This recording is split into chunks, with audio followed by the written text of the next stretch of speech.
3.1 परिचय।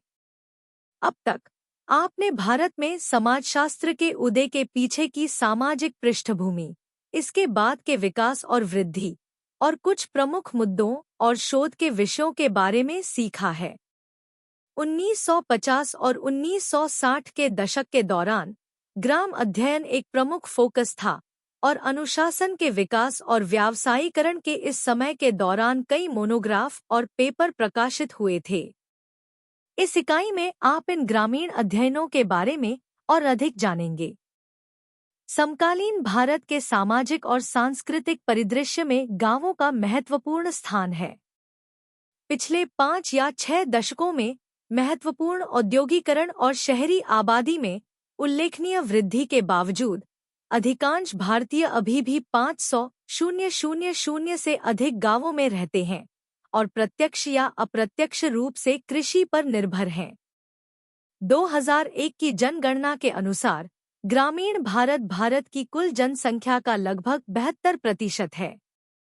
इसी प्रकार, हालांकि कुल राष्ट्रीय आय में कृषि का हिस्सा घटकर लगभग 1/4 रह गया है, भारत की लगभग आधी कामकाजी आबादी सीधे कृषि क्षेत्र में कार्यरत है। समकालीन भारत का एक महत्वपूर्ण जनसांख्यिकीय और संरचनात्मक पहलू होने के अलावा गांव एक महत्वपूर्ण वैचारिक अवधारणा भी रहा है, जिसका उपयोग अक्सर आधुनिक समय में भारत की कल्पना और प्रतिनिधित्व करने के लिए किया जाता है।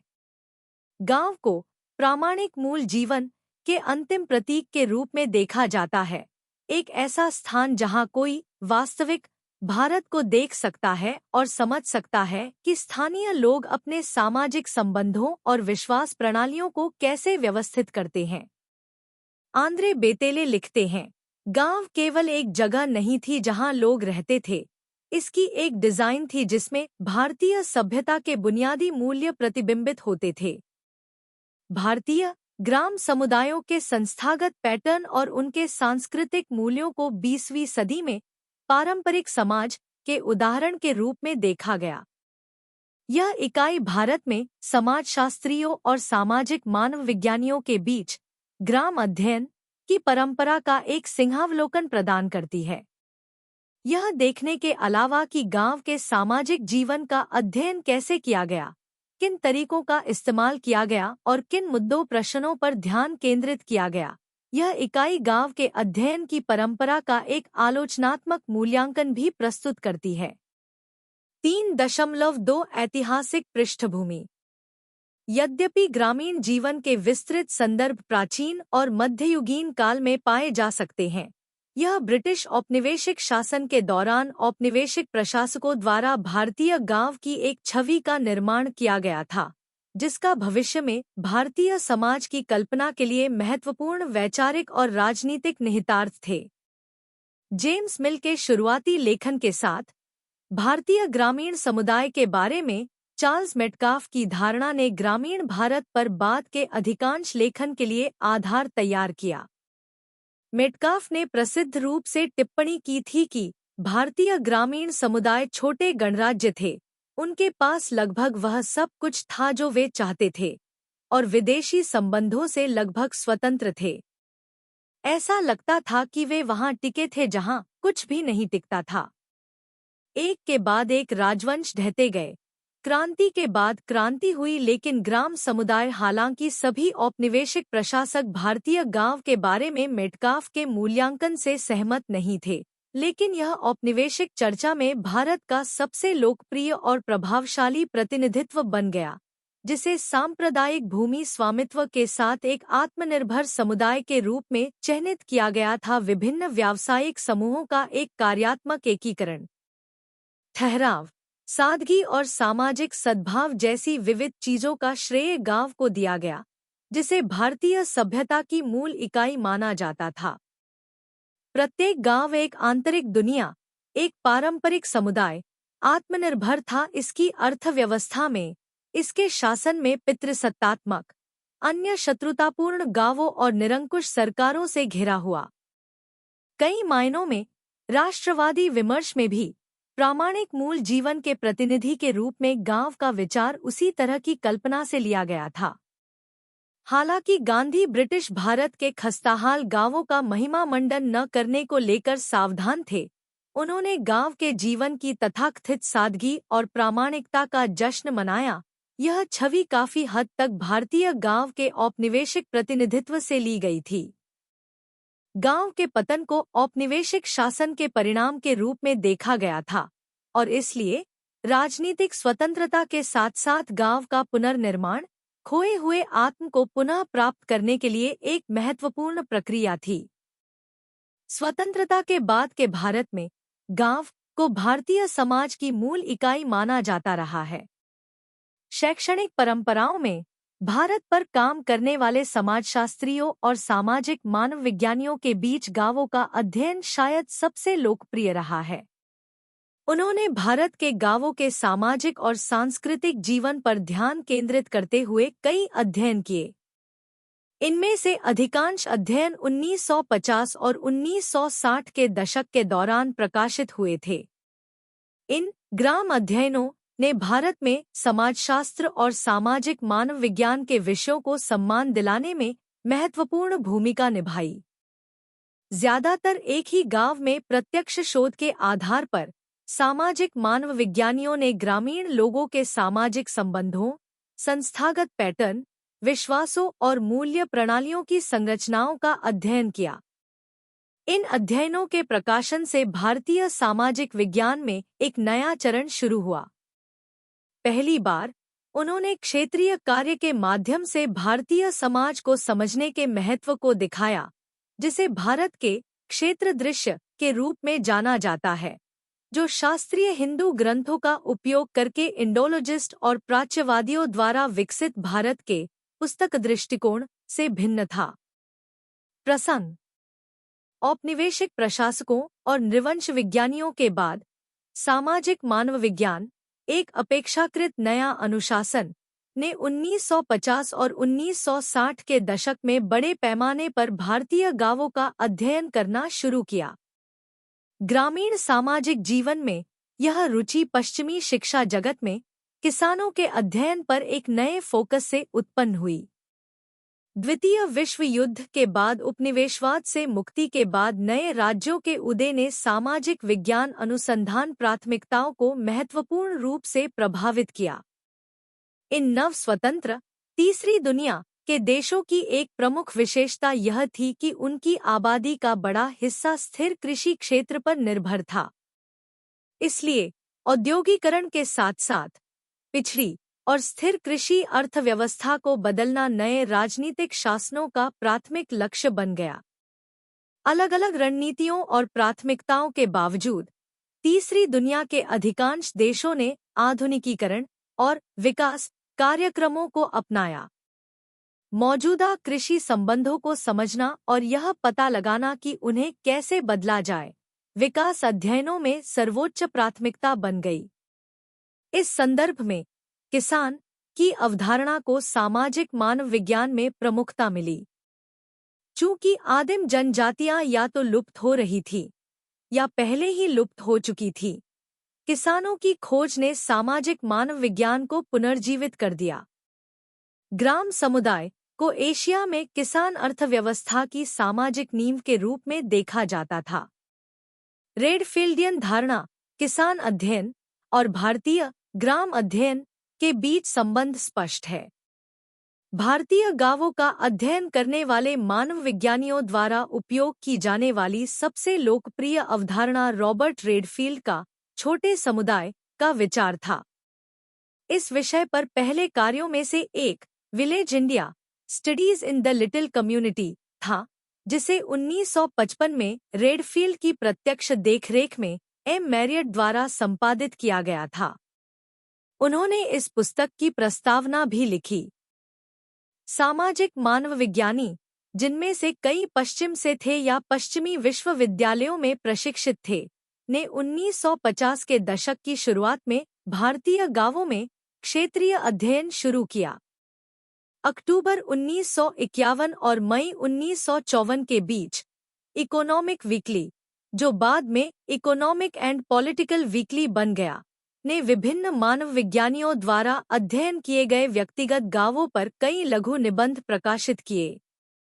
इन निबंधों का संकलन एमेन द्वारा किया गया था। श्रीनिवास ने 1955 में इंडियाज विलेजेस नामक पुस्तक लिखी।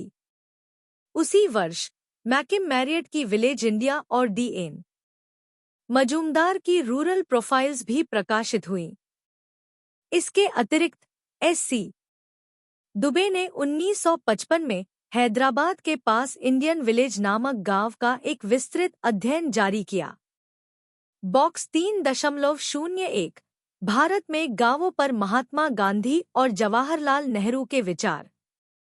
5 अक्टूबर 1945 को जवाहरलाल नेहरू को लिखे एक पत्र में महात्मा गांधी ने भारतीय गांवों पर अपने विचार व्यक्त किए। उन्होंने लिखा, मुझे विश्वास है कि यदि भारत को और भारत के माध्यम से विश्व को भी सच्ची स्वतंत्रता प्राप्त करनी है तो देरसबेर लोगों को गांवों में रहना होगा, शहरों में नहीं, झोपड़ियों में, महलों में नहीं। करोड़ों लोग कभी शांति से नहीं रहेंगे। शहरों और महलों में एक दूसरे के साथ मिलकर वे हिंसा और असत्य का सहारा लेंगे। सत्य और अहिंसा के बिना हम केवल ग्रामीण जीवन की सादगी में ही सत्य और अहिंसा का एहसास कर सकते हैं। जवाहरलाल नेहरू ने उत्तर दिया, पूरा सवाल यह है कि इस समाज को कैसे हासिल किया जाए और इसकी सामग्री क्या होनी चाहिए। मुझे समझ में नहीं आता कि एक गांव में सत्य और अहिंसा का समावेश क्यों होना चाहिए। एक गांव आम तौर पर बौद्धिक और सांस्कृतिक रूप से पिछड़ा होता है और कोई प्रगति नहीं कर सकता है। पिछड़े परिवेश से बने लोगों के असत्य और हिंसक होने की संभावना अधिक होती है।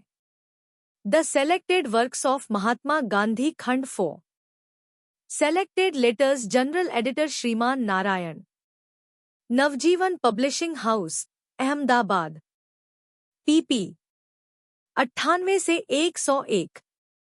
1960 और 1970 के दशक में ग्राम अध्ययन में उल्लेखनीय वृद्धि हुई। इन अध्ययनों में सामाजिक मानव विज्ञानियों का वर्चस्व था, लेकिन राजनीति विज्ञान, इतिहास और अर्थशास्त्र जैसे अन्य विषयों के विद्वानों ने भी भाग लिया। अधिकांश अध्ययनों ने ग्रामीण सामाजिक, आर्थिक और सांस्कृतिक जीवन का सामान्य विवरण प्रदान किया, जबकि कुछ बाद के अध्ययनों ने स्तरीकरण, रिश्तेदारी या धर्म जैसे विशिष्ट पहलुओं पर ध्यान केंद्रित किया। फील्ड और फील्ड वर्क। एक मानव विज्ञानी आमतौर पर गहन क्षेत्रीय कार्य के लिए एक मध्यम आकार के गांव को चुनता है, आमतौर पर समुदाय के साथ 1 से 2 साल तक रहता है। अपने प्रवास के अंत में उनका लक्ष्य गांव के सामाजिक और सांस्कृतिक जीवन का एक व्यापक विवरण प्रस्तुत करना था। इन अध्ययनों की मुख्य विशेषता फील्डवर्क घटक और आदिवासी समुदायों का अध्ययन करने वाले पश्चिमी मानव विज्ञानी द्वारा विकसित एक डेटा संग्रह विधि, प्रतिभागी अवलोकन, का उपयोग था। इस पद्धति ने लोगों द्वारा बताए गए मूल्यों और अर्थों के आधार पर सामाजिक जीवन को भीतर से समझने की कोशिश की। बॉक्स 3.02 प्रतिभागी अवलोकन। सहभागी अवलोकन की पद्धति ने जनजातीय समुदायों का अध्ययन करने वाली मानव विज्ञान की पुरानी परंपरा और बाद में गांवों पर ध्यान केंद्रित करने के बीच एक संबंध बनाया। बेतेले बताते हैं, जब सामाजिक मानव विज्ञानी जनजातियों का अध्ययन करने से हटकर गांवों का अध्ययन करने लगे, तो उन्होंने अपने काम का एक महत्वपूर्ण हिस्सा रखा, जो कि गहन क्षेत्रीय कार्य करना है।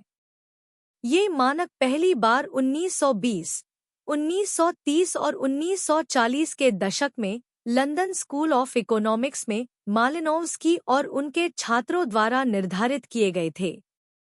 1950 के दशक तक दुनिया भर के पेशेवर मानव विज्ञानियों ने इन मानकों को अपना लिया था। 3.5 गांव का अनुमानित महत्व। किसानों की पहचान ने सामाजिक मानव विज्ञान को पुनर्जीवित किया। युद्ध के बाद की अवधि के दौरान बदलते बौद्धिक और राजनीतिक माहौल के साथ मानव विज्ञानियों ने पारंपरिक सामाजिक व्यवस्था के प्रामाणिक और वैज्ञानिक विवरण प्रदान करने में अपनी भूमिका को महत्वपूर्ण माना, जो वैश्विक परिवर्तनों से गुजर रही थी। कई ग्रामीण अध्ययन सीधे तौर पर विकास एजेंसियों के लिए समाजशास्त्रियों और सामाजिक मानव विज्ञानियों की परियोजनाओं से आए थे। इन अध्ययनों में दुबे, मजूमदार और लुईस के कार्य शामिल थे। लुईस, जिन्होंने दिल्ली के पास एक गांव का अध्ययन किया, नोट करते हैं, हमारा काम शुरू से ही विशिष्ट समस्याओं पर केंद्रित था। हमने गहनता से अध्ययन किया कि ग्रामीणों को आवास, शिक्षा, स्वास्थ्य में क्या जरूरत महसूस होती है, भूमि समेकन कार्यक्रम और नई सरकार प्रायोजित पंचायतें। लुईस को भारत में फोर्ड फाउंडेशन द्वारा ग्रामीण पुनर्निर्माण कार्यक्रमों के निष्पक्ष मूल्यांकन के लिए एक प्रणाली विकसित करने में मदद करने के लिए योजना आयोग के कार्यक्रम मूल्यांकन संगठन के साथ सहयोग करने के लिए नियुक्त किया गया था। एक अर्थशास्त्री के विपरीत, एक विशिष्ट मानव विज्ञानी ने गांव को लोगों द्वारा जिए गए सांस्कृतिक जीवन के संदर्भ में देखा और कैसे ग्रामीण जीवन एक दूसरे से जुड़ा हुआ और अन्योन्याश्रित था, जिसने सामाजिक इंजीनियरों को भ्रमित कर दिया क्योंकि इसे आसानी से योजनाबद्ध तरीके से अनुकूलित नहीं किया जा सकता था। अर्थव्यवस्था। यहाँ अर्थशास्त्रियों को समाजशास्त्रियों और मानव विज्ञानियों की सहायता की आवश्यकता थी।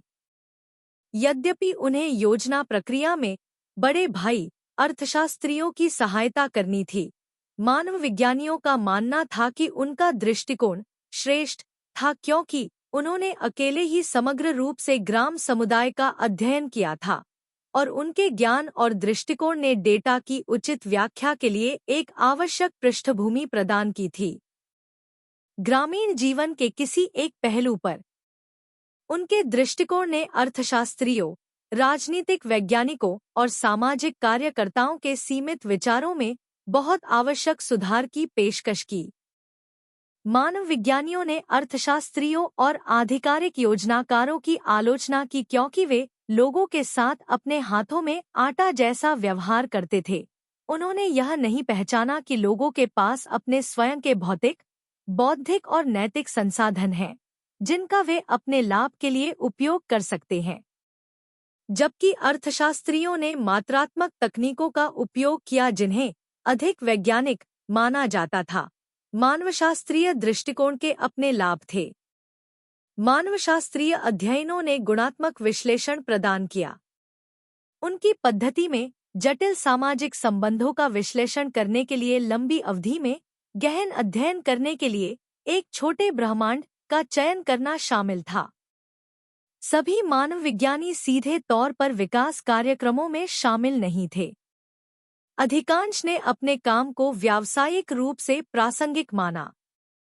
श्रीनिवास ने तर्क दिया कि एक मानव विज्ञानी एक या दो समाजों के गहन और प्रत्यक्ष ज्ञान के साथ योजनाकारों को अंतर्दृष्टि प्रदान कर सकता है और यहाँ तक कि प्रशासनिक उपायों पर प्रतिक्रियाओं की भविष्यवाणी भी कर सकता है।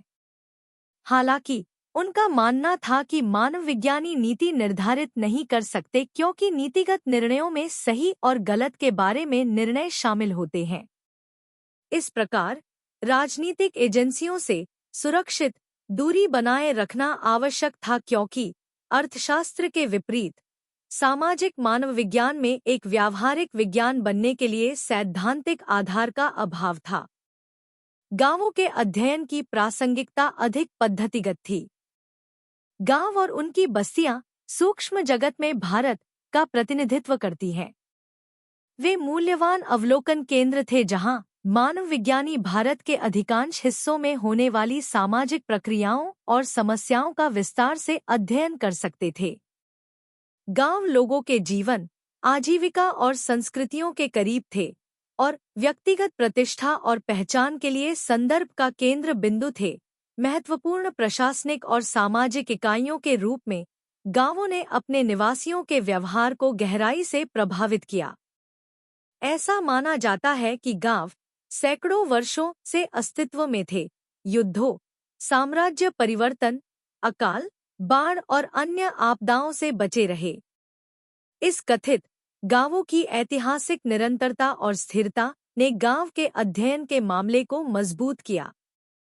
1950 और 1960 के दशक में गांव का अध्ययन करना महत्वपूर्ण था क्योंकि भारतीय समाज तेजी से बदल रहा था और इससे पहले कि बहुत देर हो जाए, मानव विज्ञानियों को पारंपरिक सामाजिक व्यवस्था का विवरण दर्ज करने की आवश्यकता थी। श्रीनिवास ने इस तात्कालिकता पर जोर देते हुए कहा, हमारे पास एक ऐसे प्रकार के समाज के बारे में तथ्यों को दर्ज करने के लिए अधिक से अधिक 10 साल हैं, जो मौलिक रूप से और बड़ी तेजी से बदल रहा है। 3.6 गांव की सामान्य विशेषताएं। जनजातीय समुदायों के विपरीत भारतीय गांवों में आंतरिक और बाह्य दोनों तरह से महत्वपूर्ण विविधता थी। गांवों में विभिन्न समूह और सामाजिक संबंधों तथा संस्थागत व्यवस्थाओं की जटिल संरचनाएं थी। देश के विभिन्न हिस्सों में विभिन्न प्रकार के गांव मौजूद थे और यहां तक कि एक विशेष क्षेत्र में भी सभी गांव एक जैसे नहीं थे। एक आत्मनिर्भर समुदाय के रूप में भारतीय गांव की रूढ़िवादी छवि को मानवशास्त्रीय अध्ययनों द्वारा चुनौती दी गई थी। बेटेले ने तर्क दिया कि कम से कम जहां तक जीवित स्मृतियां हैं, यह मानने का कोई कारण नहीं था कि गांव, उन्होंने अध्ययन किया, आर्थिक क्षेत्र में पूरी तरह से आत्मनिर्भर था। इसी तरह श्रीनिवास ने भारतीय गांव की पूरी तरह से आत्मनिर्भर गणराज्य की औपनिवेशिक धारणा का विरोध करते हुए तर्क दिया कि गांव हमेशा एक व्यापक इकाई का हिस्सा था। बाहरी दुनिया के साथ गांव के संबंधों और ग्रामीण भारतीय समाज के भीतर की विविधताओं को पहचानने के बावजूद अधिकांश मानव विज्ञानियों ने गांव की एकता पर जोर दिया। बाहरी दुनिया के साथ गांव के संपर्क का मतलब यह नहीं था कि इसमें अपने स्वयं के डिजाइन की कमी थी या भारतीय सामाजिक जीवन की प्रतिनिधि इकाई के रूप में इसका अध्ययन नहीं किया जा सकता था। जबकि गांवों में क्षैतिज संबंध थे, गांव के भीतर ऊर्ध्वाधर संबंध गांव में औसत व्यक्ति के जीवन को नियंत्रित करते थे। गांव अपने निवासियों के लिए पहचान का एक महत्वपूर्ण स्रोत था। अलग अलग विद्वानों ने इस बात को अलग अलग स्तर पर महत्व दिया कि गांव की पहचान के अन्य रूपों जैसे जाति, वर्ग या स्थानीयता की तुलना में कितनी महत्वपूर्ण है। श्रीनिवास ने तर्क दिया कि उनके गांव के लोग अपने गांव के साथ दृढ़ता से पहचान रखते हैं और किसी के गांव के अपमान का बदला इस तरह लिया जाना चाहिए जैसे कि यह खुद का, किसी की पत्नी या किसी के परिवार का अपमान हो। इसी तरह दुबे ने कहा कि यद्यपि भारतीय गांव अपनी आंतरिक संरचना और संगठन, अपने लोकाचार और विश्व दृष्टिकोण और अपने जीवन और विचार के तरीकों में बहुत भिन्न हैं, भारतीय उपमहाद्वीप में ग्राम समुदायों में कई सामान्य विशेषताएं हैं। सामाजिक संगठन की एक इकाई के रूप में गांव की बस्ती एक प्रकार की एकजुटता का प्रतिनिधित्व करती थी जो रिश्तेदारों, जाति और वर्ग से भिन्न थी। प्रत्येक गांव एक अद्वितीय इकाई था, उसके अपने रीति रिवाज और प्रथाएं थीं, और उसमें सामूहिक एकता थी। गांव में रहने वाली विभिन्न जातियां और समुदाय आपसी और पारस्परिक दायित्वों के बंधन द्वारा इसके आर्थिक, सामाजिक और अनुष्ठान पैटर्न में एकीकृत थे, जिन्हें आम तौर पर स्वीकृत सम्मेलनों द्वारा समर्थित किया गया था। बस्ती के भीतर समूहों और गुटों की मौजूदगी के बावजूद ग्रामीण एक संगठित, एकजुट होकर बाहरी दुनिया का सामना कर सकते थे और किया भी। चिंतन और कार्रवाई 3.01।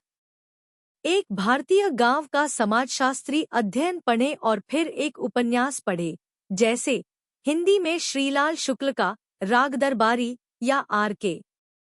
नारायण का मालगुडी दिवस अंग्रेजी में। एक भारतीय गांव के चित्रण पर एक निबंध लिखिए, जैसा कि दिया गया है। समाजशास्त्री और इसकी तुलना एक रचनात्मक लेखक के भारतीय गांव के वृत्तांत से करें। अपने निबंध की तुलना अपने अध्ययन केंद्र के अन्य छात्रों के निबंध से करें। एक भारतीय गांव का चित्रण, समाजशास्त्रीय और साहित्यिक परिप्रेक्ष्य। परिचय। भारतीय गांवों का चित्रण लंबे समय से समाजशास्त्रियों और रचनात्मक लेखकों दोनों को आकर्षित करता रहा है। जबकि समाजशास्त्रियों का लक्ष्य ग्रामीण जीवन की विस्तृत और अनुभवजन्य समझ प्रदान करना है, रचनात्मक लेखक ग्रामीण भारत के सार को उजागर करने के लिए कथा और कलात्मक अभिव्यक्ति का उपयोग करते हैं। यह निबंध एक समाजशास्त्री और एक रचनात्मक लेखक द्वारा विशेष रूप से समाजशास्त्रीय अध्ययन और के लेंस के माध्यम से भारतीय गांवों के चित्रण की जांच और तुलना करता है। नारायण की मालगुडी डेज विश्लेषण का उद्देश्य इन चित्रणों में अंतर और समानता को उजागर करना है, जिससे भारत में ग्रामीण जीवन की सूक्ष्म समझ प्रदान की जा सके। एक भारतीय गांव का समाजशास्त्रीय अध्ययन।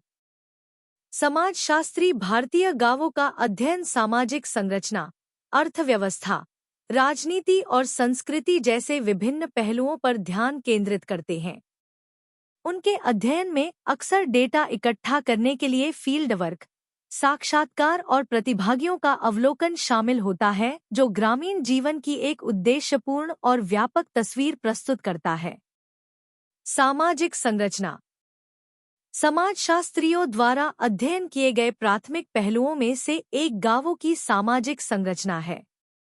भारतीय गांवों को अक्सर एक पदानुक्रमित सामाजिक व्यवस्था की विशेषता होती है, जो मुख्य रूप से जाति पर आधारित होती है। जाति व्यवस्था ग्रामीण जीवन के विभिन्न पहलुओं को निर्धारित करती है, जिसमें सामाजिक संपर्क, व्यवसाय और संसाधनों तक पहुंच शामिल है।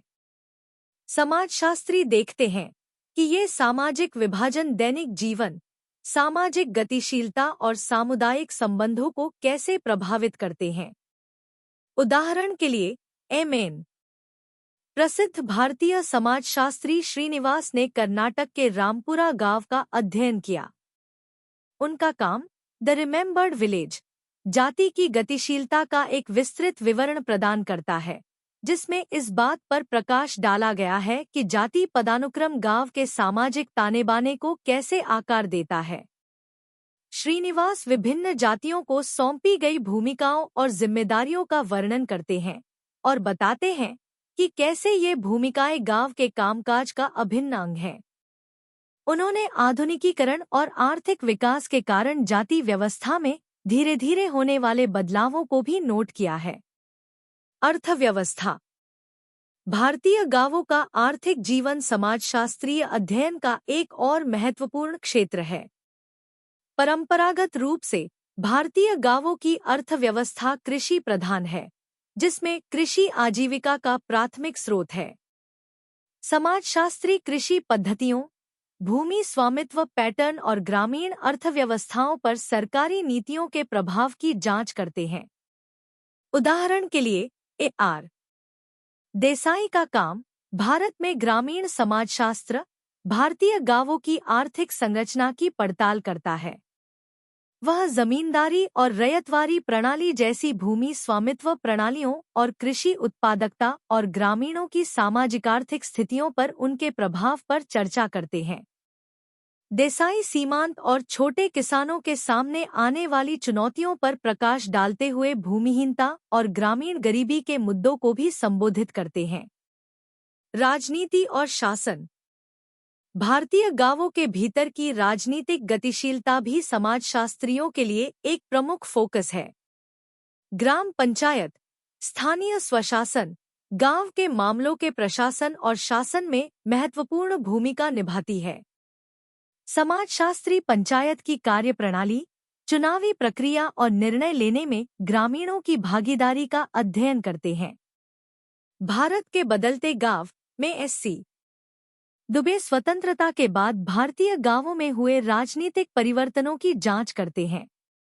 उन्होंने ग्रामीण स्तर पर लोकतांत्रिक प्रक्रियाओं की शुरुआत और इन परिवर्तनों को लागू करने में आने वाली चुनौतियों का वर्णन किया है। दुबे का काम सत्ता की गतिशीलता, गुटबाजी और ग्राम प्रशासन पर राजनीतिक दलों के प्रभाव पर प्रकाश डालता है। संस्कृति और परंपराएं। सांस्कृतिक प्रथाएं और परंपराएं भारतीय गांवों के समाजशास्त्रीय अध्ययन का अभिन्न अंग है। इनमें त्योहार, अनुष्ठान, विवाह रीति-रिवाज और धार्मिक मान्यताएं शामिल हैं। समाजशास्त्री यह देखते हैं कि ये सांस्कृतिक तत्व ग्रामीण जीवन के सामाजिक और आर्थिक पहलुओं के साथ कैसे जुड़े हुए हैं। उदाहरण के लिए, caste and communication in an Indian village में पॉलिन कोलेंडा उत्तर भारतीय गांव के सांस्कृतिक जीवन की पड़ताल करती हैं। वह गांव में मनाए जाने वाले विभिन्न त्योहारों, महत्वपूर्ण जीवन की घटनाओं के दौरान किए जाने वाले अनुष्ठानों और रोजमर्रा की जिंदगी में धर्म की भूमिका का वर्णन करती है। कोलेंडा का काम भारतीय गांवों में सांस्कृतिक प्रथाओं की समृद्धि और विविधता पर प्रकाश डालता है। साहित्यिक चित्रण R.K. नारायण की मालगुडी डेज। समाजशास्त्रियों के अनुभवजन्य दृष्टिकोण के विपरीत R.K. जैसे रचनात्मक लेखक नारायण ग्रामीण जीवन को चित्रित करने के लिए कथा और कहानी कहने का उपयोग करते हैं। नारायण की मालगुडी डेज काल्पनिक दक्षिण भारतीय गांव मालगुडी पर आधारित लघु कहानियों का एक संग्रह है। अपने जीवंत चरित्रों और आकर्षक कथाओं के माध्यम से नारायण ग्रामीण भारत के सार को दर्शाते हैं। चरित्र चित्रण और दैनिक जीवन। नारायण की कहानियां विभिन्न प्रकार के पात्रों से भरी हुई हैं, जिनमें से प्रत्येक ग्रामीण जीवन के विभिन्न पहलुओं का प्रतिनिधित्व करते हैं। स्कूल शिक्षक स्वामीनाथन से लेकर बातूनी दुकानदार तक नारायण के चरित्र प्रासंगिक और प्रामाणिक हैं। ये पात्र ग्रामीणों के रोजमर्रा के जीवन, उनकी आशाओं, संघर्षों और रिश्तों के बारे में एक खिड़की प्रदान करते हैं। उदाहरण के लिए, कहानी द मिसिंग मेल में नारायण गांव के डाकिया थनप्पा के जीवन का चित्रण करते हैं। ग्रामीणों के साथ थनप्पा की बातचीत के माध्यम से नारायण ने ग्रामीण समुदाय की घनिष्ठ प्रकृति पर प्रकाश डाला, जहां हर कोई एक दूसरे को जानता है और उनका जीवन आपस में जुड़ा हुआ है। यह कहानी ग्रामीण जीवन की सादगी और मासूमियत को भी दर्शाती है। सामाजिक मुद्दे। जबकि नारायण का चित्रण व्यक्तिगत कहानियों पर अधिक केंद्रित है, वह सामाजिक मुद्दों को संबोधित करने से नहीं कतराते। उनकी कहानियां अक्सर जातिगत भेदभाव, गरीबी और परंपरा और आधुनिकता के बीच टकराव जैसे विषयों को छूती हैं। हालांकि नारायण इन मुद्दों को हास्य और व्यंग्य के स्पर्श के साथ प्रस्तुत करते हैं, जिससे वे पाठक के लिए अधिक सुलभ हो जाते हैं।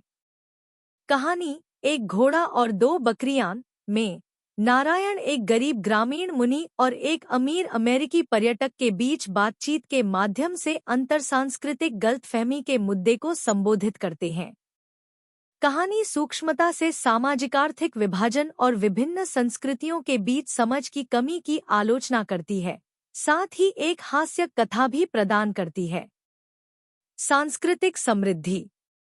नारायण का ग्रामीण जीवन का चित्रण सांस्कृतिक विवरणों से समृद्ध है। वह त्योहारों, अनुष्ठानों और दैनिक गतिविधियों का विस्तार से वर्णन करता है।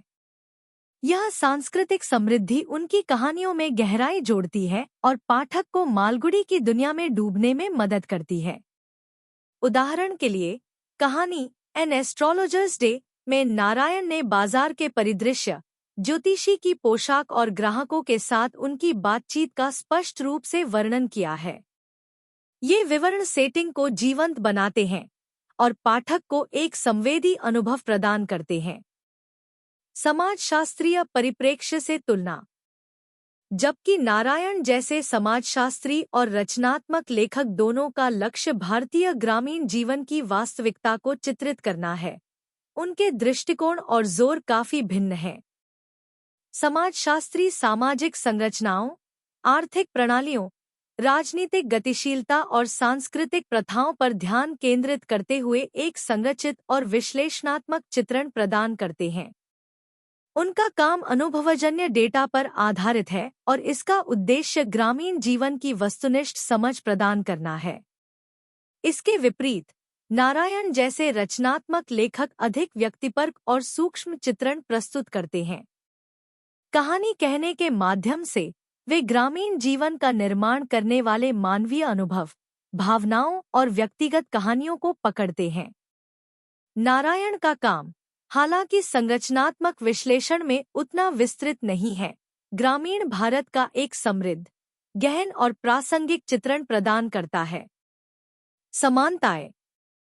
अपने अलग अलग दृष्टिकोणों के बावजूद समाजशास्त्री और रचनात्मक लेखक दोनों भारतीय गांवों के चित्रण में कुछ सामान्य विषयों पर प्रकाश डालते हैं। इनमें समुदाय का महत्व, सामाजिक पदानुक्रमों का प्रभाव, ग्रामीण जीवन की चुनौतियां और सांस्कृतिक प्रथाओं की समृद्धि शामिल है। दोनों दृष्टिकोण ग्रामीण जीवन की व्यापक समझ में योगदान करते हैं, प्रत्येक अद्वितीय अंतर्दृष्टि जोड़ते हैं। निष्कर्ष। समाजशास्त्रियों और रचनात्मक लेखकों द्वारा भारतीय गांवों का चित्रण मूल्यवान दृष्टिकोण प्रस्तुत करता है जो एक दूसरे के पूरक है। जबकि एमएन जैसे समाजशास्त्री श्रीनिवास, एआर देसाई और एससी दुबे ग्रामीण जीवन का विस्तृत, संरचित और विश्लेषणात्मक विवरण प्रदान करते हैं, आर.के. जैसे रचनात्मक लेखक नारायण इन गांवों को संबंधित पात्रों, आकर्षक कहानियों और सांस्कृतिक समृद्धि के माध्यम से जीवंत बनाते हैं। साथ में ये दृष्टिकोण भारतीय गांवों की समग्र और सूक्ष्म समझ बनाते हैं, उनकी जटिलताओं, चुनौतियों और स्थायी आकर्षण को उजागर करते हैं। W.H.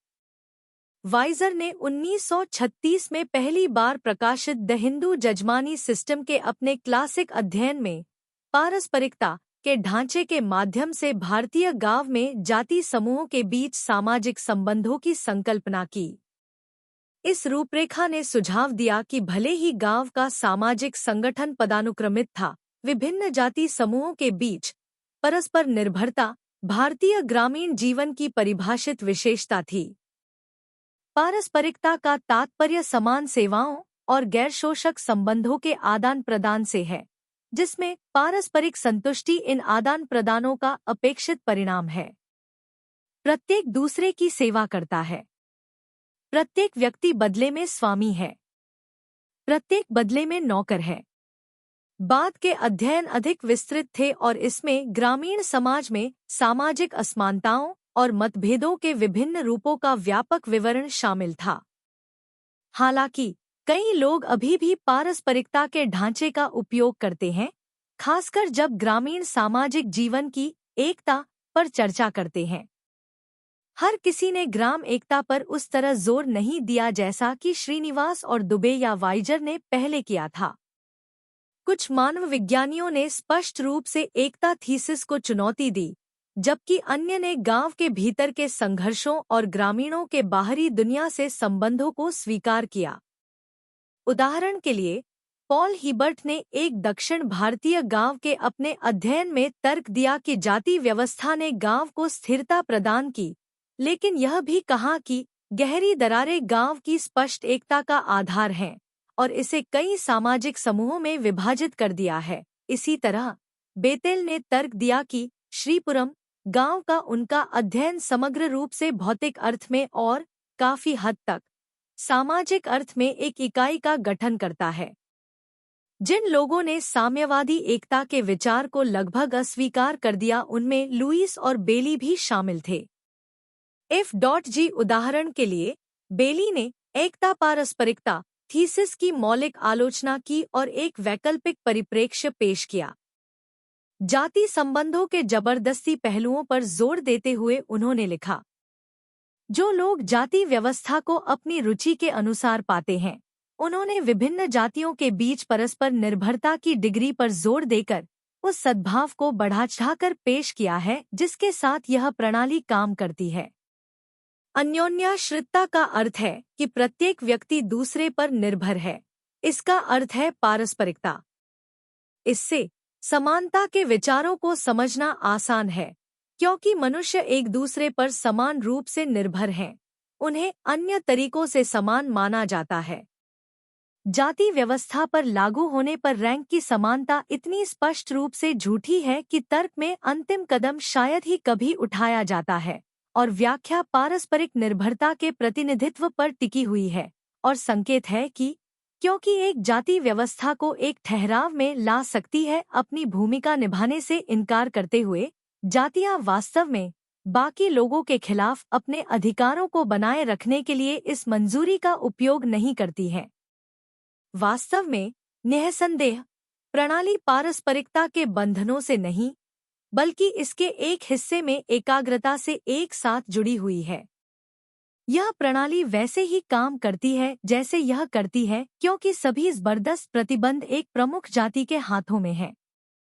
पारस्परिकता का बंधन तो है, परंतु यह ऐसी स्वीकृति नहीं है जिसका उपयोग आश्रित जातियां आसानी से कर सकें। हालांकि यह परिप्रेक्ष्य 1950 और 1960 के दशक के दौरान समाजशास्त्री मानवविज्ञानियों के बीच लोकप्रिय नहीं हुआ। उन्होंने विभिन्न स्तरों पर जोर देते हुए बड़े पैमाने पर एकता पारस्परिकता ढांचे के भीतर काम करना जारी रखा। 3.7 गांव की सामाजिक संरचना, जाति, वर्ग और लिंग। सामाजिक मानवविज्ञानियों को प्रभावित करने वाली समय अवधि और विचारों ने उनके अध्ययन में पूछे गए प्रश्नों को आकार दिया। जनजातीय समुदायों का समग्र दृष्टिकोण से अध्ययन करने की परंपरा ने भी गांवों को देखने के उनके दृष्टिकोण को प्रभावित किया। भले ही उन्होंने रिश्तेदारी, धर्म और छोटे समुदायों के रीति-रिवाजों पर ध्यान केंद्रित किया, लेकिन वे अपने अध्ययन में सामाजिक मतभेदों को नजरअंदाज नहीं कर सके। एकता पर ध्यान देने का मतलब यह नहीं था कि कोई मतभेद या सामाजिक असमानताएं नहीं थी।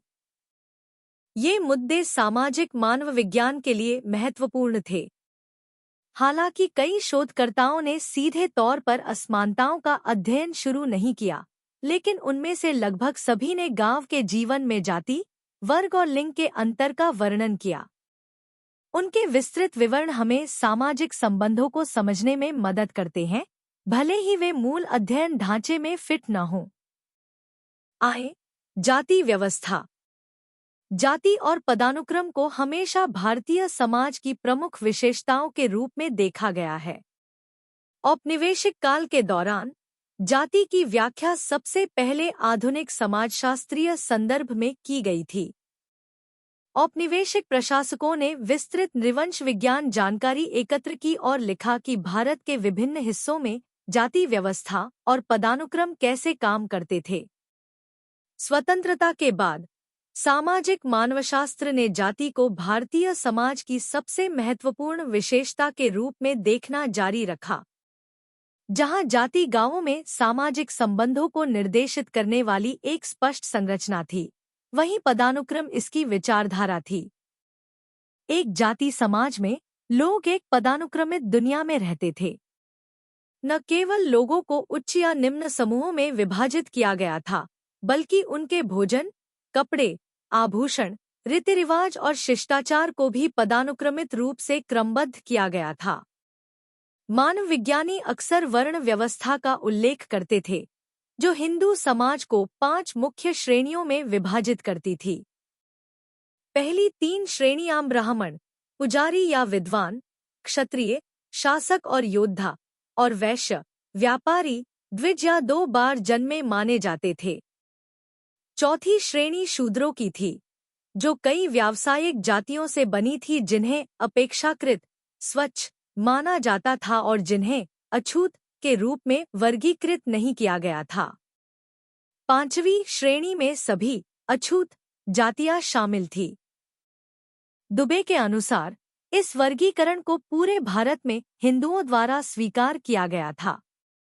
परंपरा ने इन श्रेणियों, वर्णों के लोगों के लिए वैध व्यवसायों को परिभाषित किया। प्रत्येक श्रेणी में कई उपसमूह, जाति या जातियां होते थे, जिन्हें पदानुक्रमित रूप से भी व्यवस्थित किया जा सकता था। इस वर्ण व्यवस्था के अंतर्गत क्षेत्रीय विविधताओं के साथ कई सामाजिक रूप से स्वायत्त जातियां थीं। प्रत्येक जाति 5 प्रमुख प्रभागों में से एक में फिट होती है, लेकिन अन्यथा अपने सामाजिक धार्मिक जीवन में स्वतंत्र थी। जाति का सार वंशानुगत समूहों की एक पदानुक्रम में व्यवस्था था। यह आम धारणा कि वर्ण समूहों की व्यवस्था करते थे जिनमें सबसे ऊपर ब्राह्मण और सबसे नीचे हरिजन होते थे, आंशिक रूप से ही सही था। अनुभवजन्य अध्ययनों से पता चला कि पदानुक्रम के केवल दो छोर अपेक्षाकृत निश्चित थे। बीच बीच में, विशेषकर बीच में, आपसी स्थिति को लेकर काफी बहस हुई। जाति विभाजन ने सभी सामाजिक रिश्तों को नियंत्रित किया। अधिकांश विद्वानों का मानना था कि जाति एक बंद व्यवस्था थी जहां सामाजिक स्थिति आनुवंशिकता पर आधारित थी और व्यक्तिगत उपलब्धि, व्यक्तिगत गुण या धन कोई मायने नहीं रखते थे। हालांकि कुछ लोगों ने स्वीकार किया कि स्थानीय स्तर पर जाति वर्ण व्यवस्था से बहुत अलग तरीके से काम करती है। सामाजिक रैंक अनिश्चित थी क्योंकि जाति के भीतर गतिशीलता संभव थी। दुबे ने 6 कारकों की पहचान की जो शमीरपेट के ग्राम समुदाय में स्थिति के अंतर में योगदान करते हैं: धर्म और जाति, भूमि स्वामित्व, धन, सरकारी सेवा और ग्राम संगठन में स्थिति, आयु और विशिष्ट व्यक्तित्व लक्षण। जिसे श्रीनिवास ने संस्कृतिकरण कहा, उसके माध्यम से उच्च अनुष्ठान स्थिति का दावा करने की कोशिश करना आसान नहीं था। यह केवल कर्मकांड और जीवन शैली के अनुकरण से नहीं हो सकता। समूह को स्थानीय सत्ता संरचना के भीतर भी बातचीत करनी पड़ी। इसी तरह धर्मनिरपेक्ष कारकों पर ध्यान केंद्रित करते हुए दुबे ने बताया कि कैसे निचली या निम्न जाति की जाति पंचायत ने रोजगार सुरक्षित करने और भूमिमालिक प्रमुख जातियों के खिलाफ अपनी सौदेबाजी की शक्ति को मजबूत करने के लिए यूनियनों की तरह काम किया। हालांकि अधिकांश लोगों ने जाति व्यवस्था को जजमानी व्यवस्था के भीतर संचालित होते देखा, जो एक गांव या गांवों के समूह में विभिन्न जातियों को लंबे समय तक चलने वाले और व्यापक संबंधों में जोड़ती थी।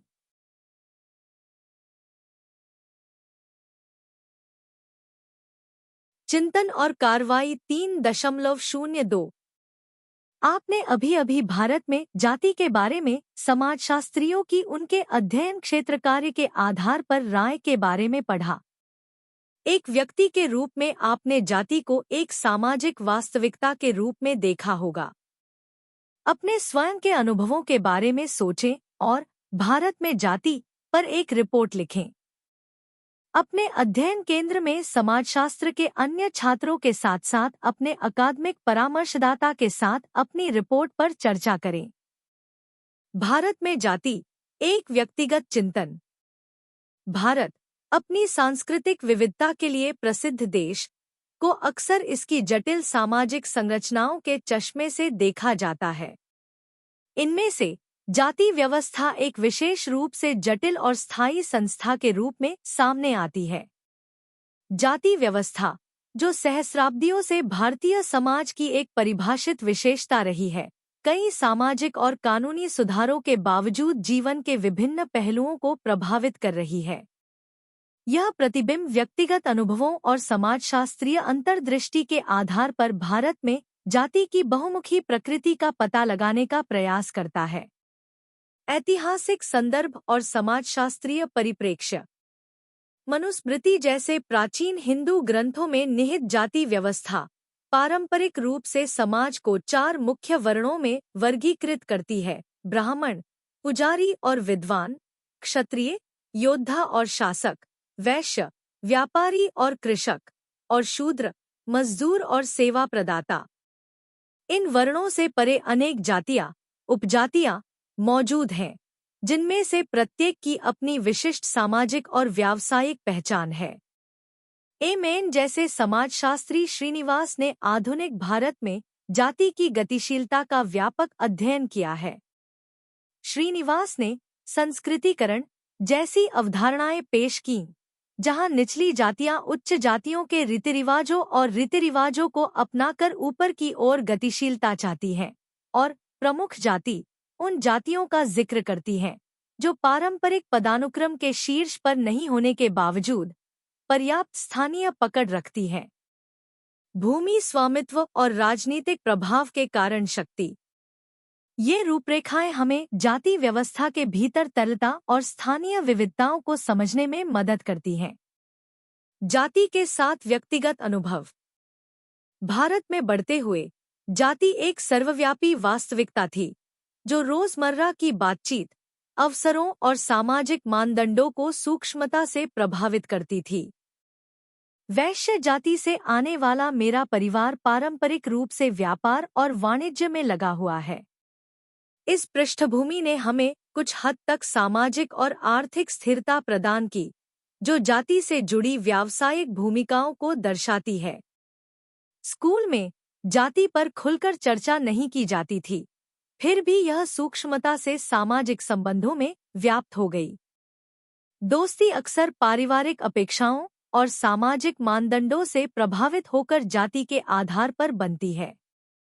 अनुसूचित जाति एससी और अनुसूचित जनजाति एसटी के कुछ सहपाठियों को भेदभाव का सामना करना पड़ा, भले ही सामाजिक बहिष्कार या रूढ़िबद्धता जैसे कम स्पष्ट रूपों में।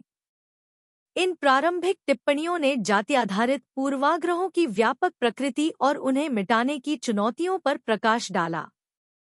उच्च शिक्षा ने जाति पर व्यापक दृष्टिकोण लाया। विश्वविद्यालय में एससी, एसटी और अन्य पिछड़ा वर्ग ओबीसी के छात्रों के लिए आरक्षण एक विवादास्पद मुद्दा था। जबकि कुछ ने इन आरक्षणों को सामाजिक समानता और ऐतिहासिक अन्याय के निवारण के लिए आवश्यक माना, दूसरों ने इसे अनुचित लाभ के रूप में माना। विविध पृष्ठभूमि के साथियों के साथ चर्चा में शामिल होने पर मुझे गहरी जड़ें जमा चुकी असमानताओं का एहसास हुआ, जो सकारात्मक कार्रवाई नीतियों को उचित ठहराती हैं। इन अंतःक्रियाओं ने सामाजिक न्याय के साथ योग्यता तंत्र को संतुलित करने की जटिलताओं को रेखांकित किया। ग्रामीण और शहरी संदर्भों में जाति। ग्रामीण क्षेत्रों का दौरा करने का मेरा अनुभव शहरी जीवन से बिल्कुल विपरीत था। गांवों में जाति की पहचान अधिक स्पष्ट और कठोर थी। सीमित सामाजिक गतिशीलता के साथ व्यवसायों और सामाजिक भूमिकाओं को जाति द्वारा स्पष्ट रूप से चित्रित किया गया था। उदाहरण के लिए, दलित, जिन्हें पहले अछूत कहा जाता था, अक्सर सबसे तुच्छ और कलंकित कार्य करते थे। वे अलग अलग कॉलोनियों में रहते थे और उन्हें शिक्षा, स्वास्थ्य देखभाल और अन्य आवश्यक सेवाओं तक पहुंचने में प्रणालीगत भेदभाव का सामना करना पड़ता था। शहरीकरण और आर्थिक उदारीकरण ने जातिगत सीमाओं को कुछ हद तक कमजोर कर दिया है, खासकर महानगरीय शहरों में। आईटी और वित्त जैसे क्षेत्रों में व्यावसायिक माहौल अक्सर जाति से ऊपर योग्यता पर जोर देता है।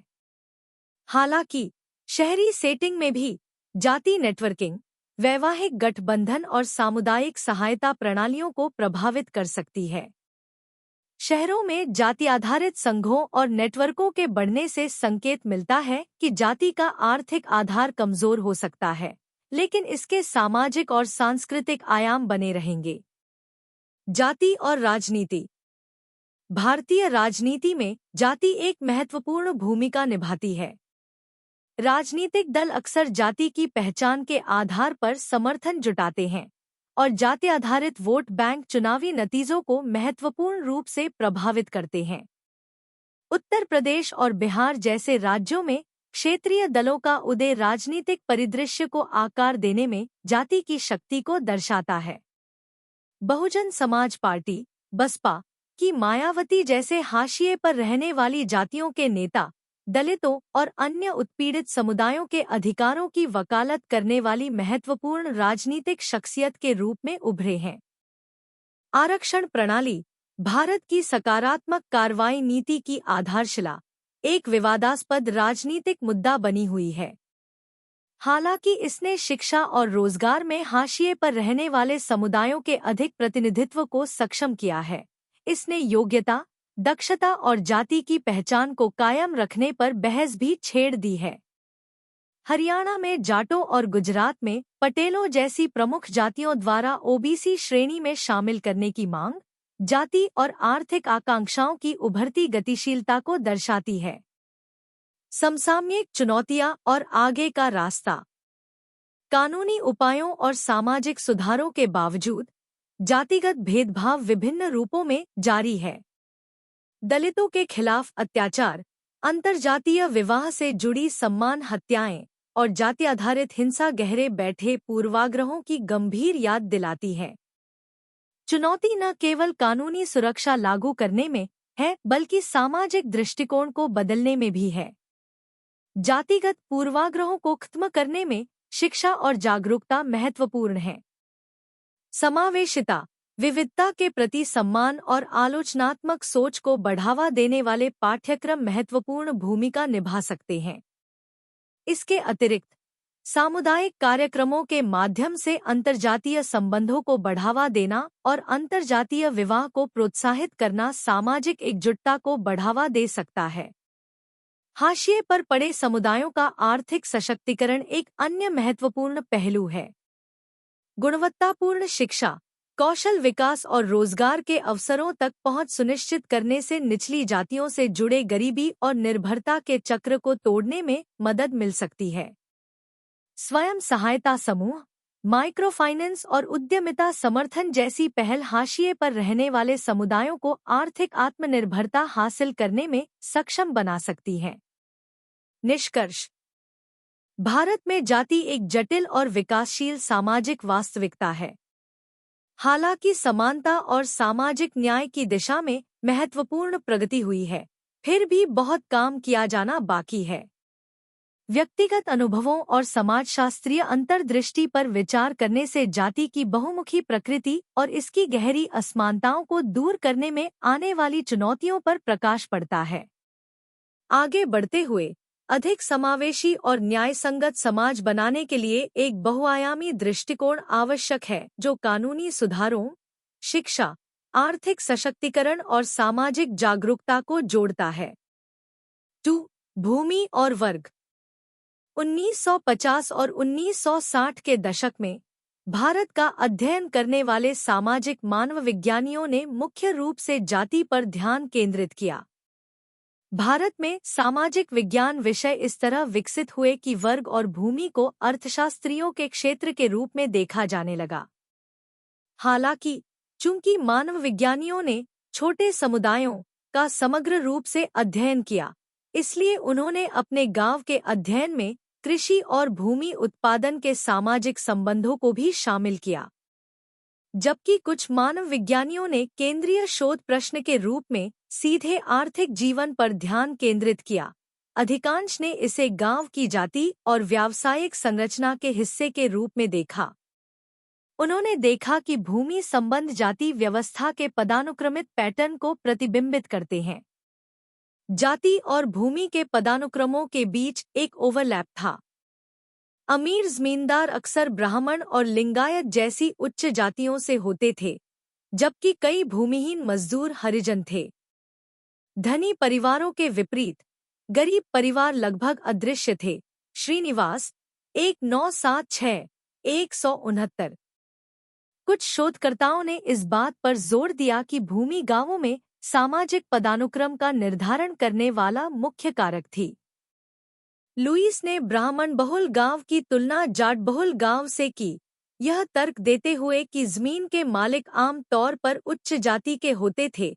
केवल जाति के बजाय यह उनका भूमि स्वामित्व था जो उन्हें दर्जा और शक्ति देता था। लुईस 1958-81।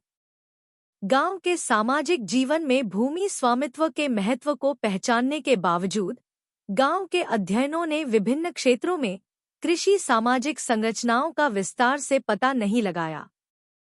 जाति, परिवार, रिश्तेदारी और धर्म उनका मुख्य केंद्र बिंदु थे। 3. लिंग भेद। यह दिलचस्प है कि यद्यपि 1950 और 1960 के दशक के दौरान सामाजिक विज्ञान में लिंग को एक अवधारणा के रूप में पेश नहीं किया गया था, लेकिन ग्रामीण अध्ययन लैंगिक मुद्दों से पूरी तरह से अनभिज्ञ नहीं थे।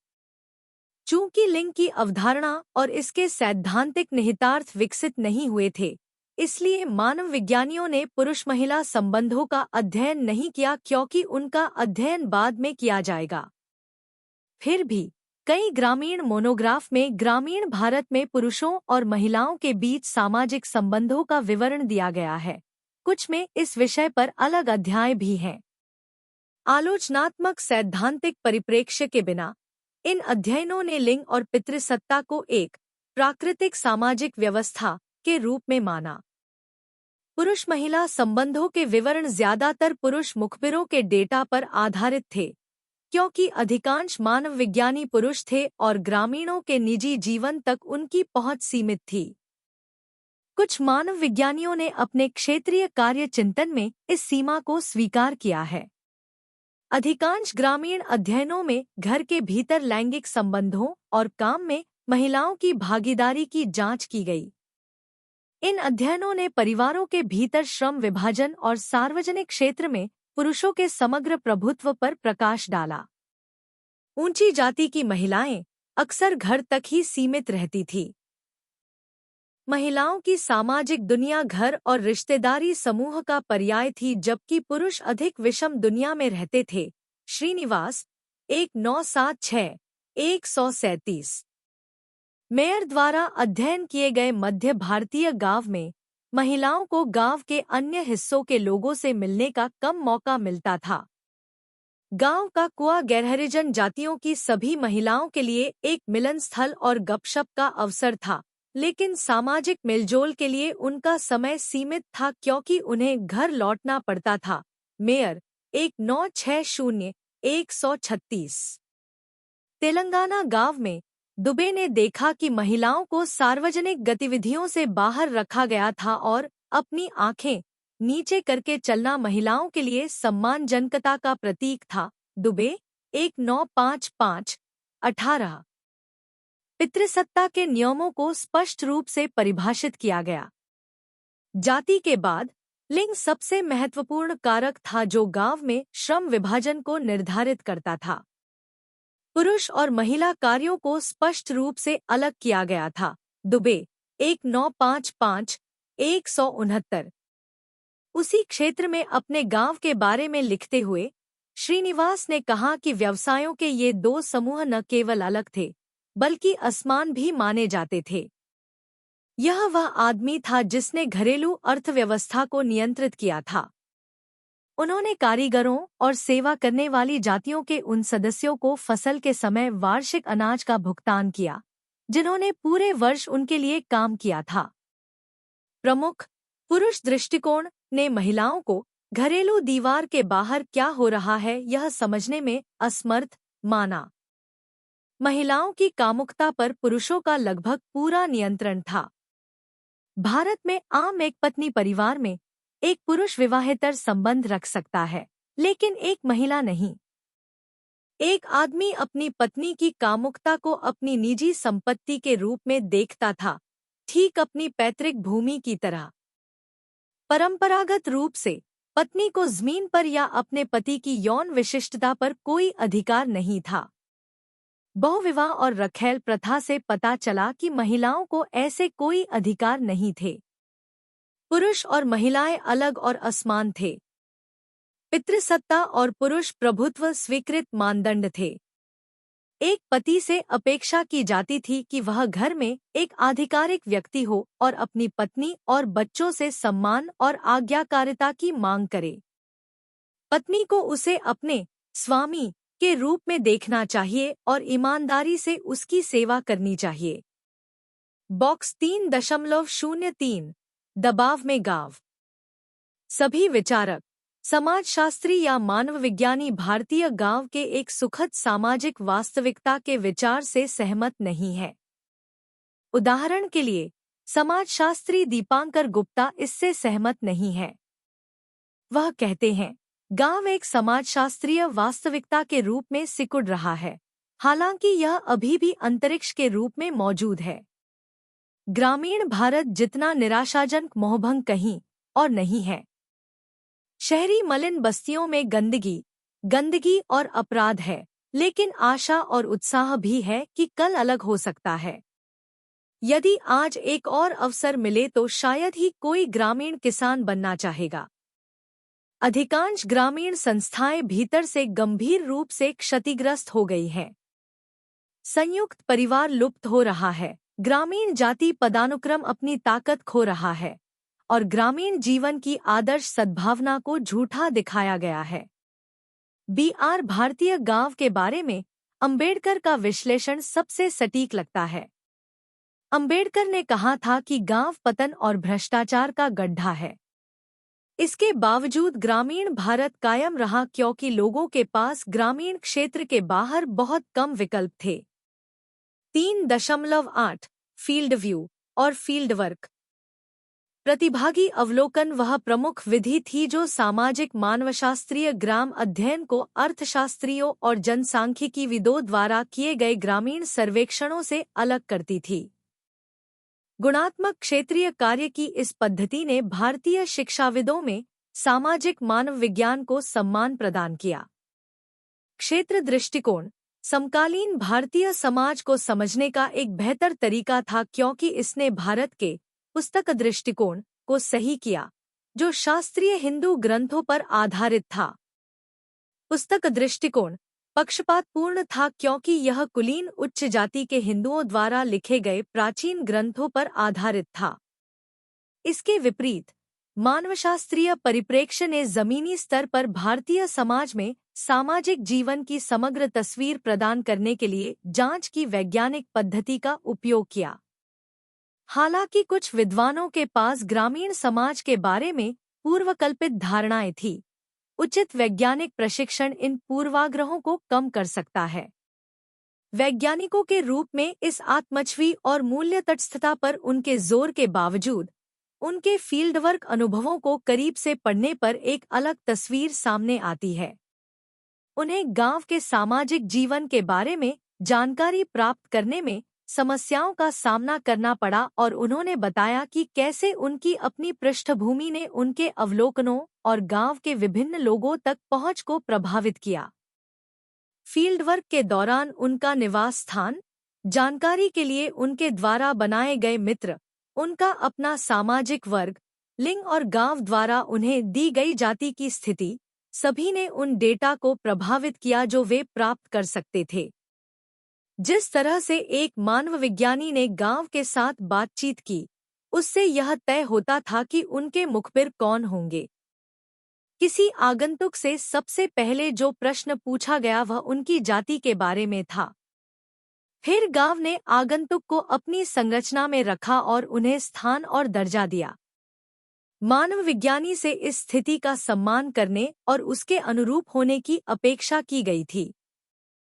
प्रतिभागियों के अवलोकन के लिए उन्हें लंबे समय तक गांव में रहना पड़ा, जिसका मतलब था कि उन्हें गांव की सामाजिक संरचना से जुड़ना था। उन्होंने आमतौर पर गांव के नेताओं या पंचायत के मुखिया से संपर्क विकसित किया, जो आमतौर पर प्रभावशाली उच्च जाति से होते थे। चूंकि अधिकांश मानवविज्ञानी उच्च जाति और मध्यम वर्गीय पृष्ठभूमि से थे, इसलिए उनके लिए इन नेताओं से संपर्क करना और संबंध विकसित करना आसान था, जिससे उन्हें कम कठिनाइयों के साथ अपनी पढ़ाई करने में मदद मिली। मजूमदार ने कहा कि पूर्व जमींदार परिवार अक्सर आवास प्रदान करता था और मानवविज्ञानियों की मेजबानी करता था, जिससे उन्हें समझ और आत्मविश्वास के साथ काम करने में मदद मिलती थी, जिससे संबंध स्थापित करना आसान हो जाता था।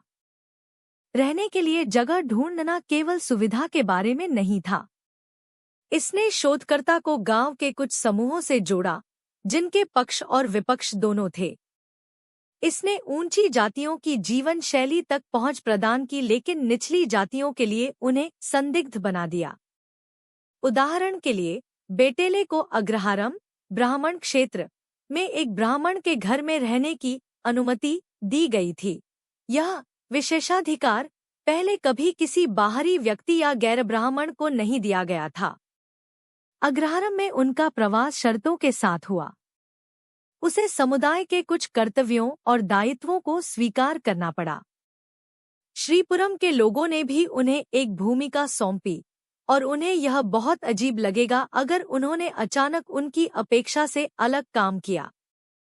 अग्रहारम में रहने से उन्हें गांव में एक ब्राह्मण पहचान भी मिली। मेरे पहनावे, शक्ल सूरत और उनके एक घर में रहने के कारण मुझे ब्राह्मण समझा जाता था। गैर ब्राह्मणों और आदि द्रविड़ों के लिए वह उत्तर भारत का एक और ब्राह्मण था। इसका मतलब यह था कि इन समूहों तक उनकी पहुंच ब्राह्मणों की तुलना में कहीं अधिक सीमित थी। हरिजन क्षेत्र में उनके दौरे को उनके ब्राह्मण यजमानों ने दृढ़ता से अस्वीकार कर दिया और हरिजनों के प्रति उनके प्रति संदेह पैदा कर दिया, जो एक ब्राह्मण के दौरे को अजीब मानते थे और मानते थे कि यह दुर्भाग्य लाता है। गांव न केवल जाति बल्कि वर्ग और लिंग के बारे में भी जागरूक था। जैसा कि बेतेल लिखते हैं, अगर मैं मकान मालिक के सामने किराएदार से किराएदारी के बारे में पूछता था तो वह खुलकर बोलने में संकोच नहीं करता था।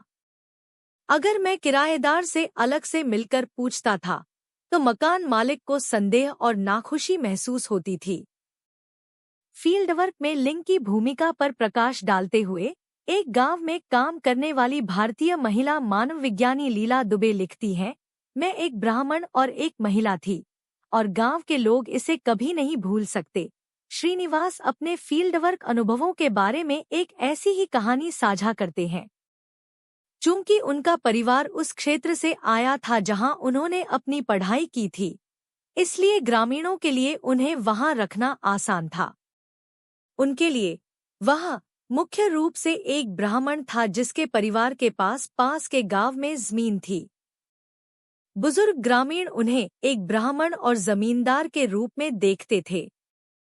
इससे वह उनके प्रति पूर्वानुमानित व्यवहार करने लगा और वे उसके प्रति पूर्वानुमानित व्यवहार करने लगे। इससे भी महत्वपूर्ण बात यह है कि उन्होंने स्थानीय मानदंडों और मूल्यों को सचेत रूप से समझा और उनका पालन किया। मेरे मन में कभी ऐसा कुछ करने का ख्याल नहीं आया जिससे मुझे गांव की स्थापना में परेशानी हो। मैंने सीमाओं को स्वीकार किया और उनके भीतर काम करने की कोशिश की। लीला दुबे भी ऐसी ही भावनाएं व्यक्त करती हैं जब वह लिखती हैं, अगर मुझे समुदाय में स्वीकार किया जाना है तो मुझे अपने लिंग, उम्र और जाति से जुड़े व्यवहार मानदंडों का पालन करना होगा। गांव की सामाजिक संरचना और प्रमुख मानदंडों के प्रति इस अनुरूपवादी रवैये ने उनके क्षेत्रीय कार्य को महत्वपूर्ण रूप से प्रभावित किया। कुछ लोगों ने जानबूझकर निम्न जाति समूहों के साथ अधिक समय न बिताने का निर्णय लिया। उदाहरण के लिए, श्रीनिवास स्वीकार करते हैं कि वंशावली और घरेलू जनगणना एकत्र करते समय उन्होंने जानबूझकर हरिजन वार्ड को बाहर रखा। उन्होंने सोचा कि उन्हें केवल मुखिया के माध्यम से ही हरिजनों से संपर्क करना चाहिए। इससे उनके गांव का खाता उच्च जाति के हिंदुओं के प्रति पक्षपाती हो गया। यह केवल प्रतिभागी अवलोकन करने वाले भारतीय विद्वान नहीं थे जिन्हें गांव की सामाजिक संरचना से निपटना था, यहाँ तक कि पश्चिमी विद्वानों को भी उन्हें दिए गए दर्जे और उनकी पहचान किस जाति समूह से की जाएगी, इसे स्वीकार करना पड़ा। ब्रिटिश विद्वान एड्रियन मेयर, जिन्होंने मध्य भारतीय गांव का अध्ययन किया था, लिखते हैं कि वह केवल जाति व्यवस्था का निरीक्षण नहीं कर सकते थे, उन्हें बस रामखेड़ी में रहकर ही इसमें भाग लेना था।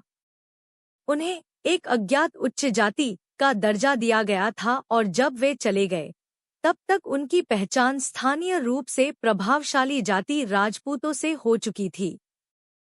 हालांकि गांवों की सामाजिक संरचना अक्सर प्रतिभागी पर्यवेक्षक को प्रभावित करती थी, लेकिन प्रमुख जातियों में से किसी एक के साथ जुड़े बिना काम करना पूरी तरह से असंभव नहीं था।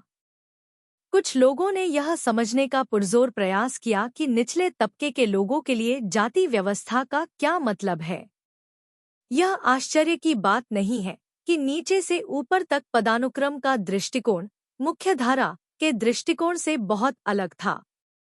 मेंचर, जिन्होंने हरिजनों के साथ अधिक समय बिताना चुना, लिखते हैं, मुझे जिन हरिजनों के बारे में पता चला उनमें से अधिकांश ने सत्ता के मामले में उच्च जाति के लोगों के साथ अपने संबंधों का वर्णन किया, दोनों आर्थिक, जिन्होंने किसे रोजगार दिया, और नौकरियों के लिए जमींदारों पर उनकी निर्भरता, और राजनीतिक अधिकार और दंडित करने की क्षमता।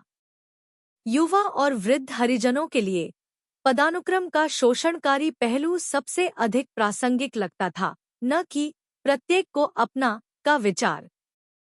उनके लिए यह स्पष्ट रूप से एक ऐसी प्रणाली थी जहां कुछ लोग दूसरों की तुलना में अधिक मेहनत करते थे और जो अमीर और शक्तिशाली थे वे इसी तरह बने रहे और स्वेच्छा से अपने लाभ छोड़ने का उनका कोई इरादा नहीं था। हालांकि कृषि अध्ययन के कुछ मामलों को छोड़कर बाद में जब दलित आंदोलन ने देश के विभिन्न हिस्सों में ताकत हासिल की, तो सामाजिक मानवविज्ञानी और समाजशास्त्रियों ने जाति संबंधों की शक्ति और राजनीति की जांच करना शुरू कर दिया। निष्कर्ष: 1950 और 1960 के दशक में सामाजिक मानवविज्ञानियों द्वारा किए गए भारतीय गांवों का अध्ययन भारतीय सामाजिक विज्ञान के इतिहास में बहुत महत्वपूर्ण था।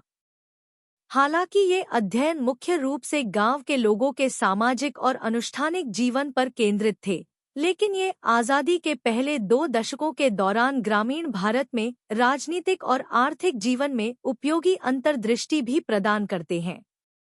इससे भी महत्वपूर्ण बात यह है कि इन अध्ययनों ने औपनिवेशिक प्रशासकों द्वारा प्रचलित भारतीय गांवों की प्रमुख रूढ़िवादिता को चुनौती दी। ग्रामीण जीवन के विस्तृत विवरण, जो अधिकतर मानव विज्ञानियों द्वारा स्वयं किए गए लंबे क्षेत्रीय कार्य पर आधारित थे, से पता चला कि भारतीय गांव पृथक समुदाय नहीं थे। इन अध्ययनों से पता चला कि औपनिवेशिक शासन द्वारा नए कृषि कानून लागू करने से पहले ही भारतीय गांव क्षेत्र की व्यापक अर्थव्यवस्था और समाज में अच्छी तरह से एकीकृत थे। उन्होंने देश के विभिन्न हिस्सों में ग्रामीण जीवन को व्यवस्थित करने के क्षेत्रीय अंतर पर भी प्रकाश डाला। सामाजिक मानवशास्त्रीय अध्ययनों ने हिंदू धर्म ग्रंथों के इंडोलॉजिस्ट और प्राच्यविदों द्वारा बनाए गए भारत के प्रमुख पुस्तक दृष्टिकोण का एक विकल्प भी प्रदान किया। गांव के मोनोग्राफ में फील्ड व्यू ने इंडोलॉजी की मान्यताओं को चुनौती दी और अनुभवजन्य डेटा के साथ दिखाया कि हिंदू धर्म ग्रंथों में वर्णित वर्ण व्यवस्था का आदर्श मॉडल वास्तविक जीवन की गांव की स्थितियों से मेल नहीं खाता है। जबकि भारतीय गांव में जाति एक महत्वपूर्ण संस्था थी और अधिकांश अध्ययनों में जातिगत मतभेदों पर जोर दिया गया था, अनुभवजन्य अध्ययनों से पता चला कि यह पूरी तरह से बंद और कठोर प्रणाली नहीं थी। जाति की स्थिति न केवल अनुष्ठानिक पदानुक्रम में किसी की स्थिति से निर्धारित होती थी, सिस्टम के भीतर कई अस्पष्ट और विवादास्पद क्षेत्र थे। गांव के अध्ययन से संस्कृतिकरण, प्रमुख जाति, खंडीय संरचनाएं और हार्मोनिक और डिसहार्मोनिक प्रणाली जैसी अवधारणाएं उभरी। हालांकि गांव का अध्ययन भी कई कारकों द्वारा सीमित था।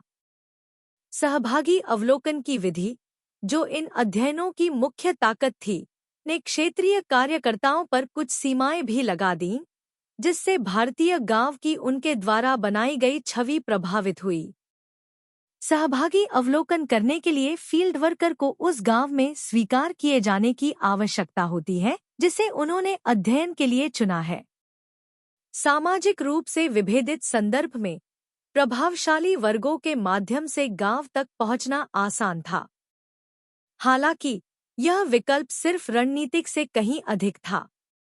गांव में समुदाय के सदस्य के रूप में स्वीकार किए जाने की मानव विज्ञानी की इच्छा ने ग्रामीण जीवन के उनके विवरणों को रूढ़िवादी बना दिया। इससे स्थानीय समाज के प्रभुत्वशाली समूहों तक उनकी पहुंच भी सीमित हो गई। वे ऐसे प्रश्न पूछने या अधीनस्थ समूहों से संपर्क करने से बचते थे जिनके बारे में उन्हें लगता था कि इससे गांव में प्रमुख हितों को ठेस पहुंच सकती है। व्यक्तिगत मानव विज्ञानियों द्वारा गांव के साथ अपने संबंधों पर बातचीत करने के बारे में चुने गए विकल्पों ने गांव के जीवन के बारे में एकत्र किए जा सकने वाले डेटा को महत्वपूर्ण रूप से प्रभावित किया। सामाजिक मानव विज्ञान के सामान्य विषय आदिवासी समुदायों के विपरीत भारतीय गांव अधिक आंतरिक रूप से भिन्न थे और उनके पास अच्छी तरह से परिभाषित विश्व दृष्टिकोण थे। गांव क्या है, इस पर ग्राम समाज के विभिन्न वर्गों के अलग अलग दृष्टिकोण थे। हालांकि अधिकांश मानव विज्ञानी इसके बारे में जानते थे, लेकिन उन्होंने इस समस्या के समाधान के लिए बहुत कुछ नहीं किया। इसके विपरीत उनमें से अधिकांश ने गांव में प्रमुख जाति समूहों के साथ पहचान बनाना चुना, जिससे गांव में उनका रहना आसान हो गया, लेकिन उच्च जातियों के विश्व दृष्टिकोण तक उनकी पहुंच सीमित हो गई और उन्हें निचली जातियों के बीच संदिग्ध बना दिया गया। प्रतिभागी अवलोकन की विधि और ग्रामीण समाज में स्वीकार किए जाने की आवश्यकता के अलावा, जिसने मानव विज्ञानी को ग्रामीण सामाजिक संबंधों के रूढ़िवादी विवरण तैयार करने के लिए प्रेरित किया। गांव के अध्ययन के समय समाजशास्त्र और सामाजिक मानव विज्ञान के भीतर सैद्धांतिक दृष्टिकोण और पेशेवर परंपराओं ने भी इन विद्वानों को प्रभावित किया। 1950 और 1960 के दशक में मानव विज्ञानी आमतौर पर परिवर्तनों के बजाय संरचनाओं पर ध्यान केंद्रित करते थे। इस फोकस ने उन्हें उन स्रोतों की तलाश करने के लिए प्रेरित किया जो गांव में सामाजिक व्यवस्था को पुनः उत्पन्न करते थे और संघर्ष और सामाजिक परिवर्तन के संभावित स्रोतों की अनदेखी करते थे।